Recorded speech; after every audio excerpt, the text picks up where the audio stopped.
Right, today we're looking at a group of Kenner vintage pamphlets and booklets from the Star Wars line from the late 1970s to the mid 1980s for the original trilogy toy line. Now, most of these are fairly common. They came with just about every playset that Kenner was producing at the time, so quite a few of these would only be worth maybe like $5 each. But there's a couple here that are a little bit rarer. Like this one in the middle says Star Wars Empire Strikes Back Bossk Alien Bounty Hunter. That's actually from the mail order version of Bossk. Now, most of the figures that were sold in stores, and you'd buy a carded figure. Well, if you bought the carded Bossk figure, you wouldn't get that paper. Instead, Kenner gave you the option, if you didn't want to buy the figures in store, that you could send in a certain amount of money and get your figure via mail order. And when you did that, it came in a little box, and you had your figure that was a heat sealed bag. And for the Bossk figure, it actually came with this little paper that explained who Bossk was.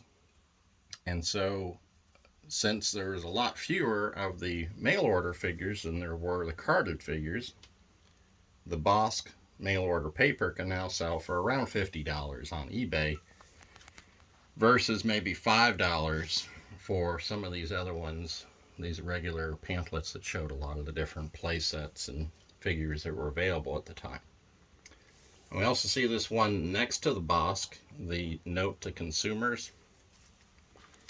In, I believe it was around 1978 when Kenner started advertising a new figure called Boba Fett. And they showed Boba Fett having a rocket firing pack.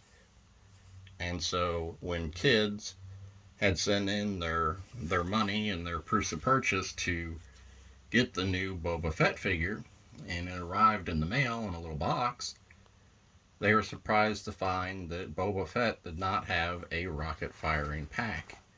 And this little note was in the box to explain to kids that while it says originally our Star Wars Boba Fett action figure was designed to have a spring-launched rocket, the launcher has been removed from the product for safety reasons.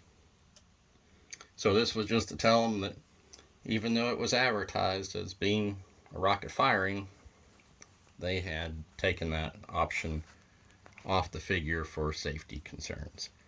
And on the back side of this, it explains who Boba Fett is. And so just like the Bossk paper, you could only get this paper if you were one of the kids who had got the mail order version of Boba Fett when he was first released in 1979.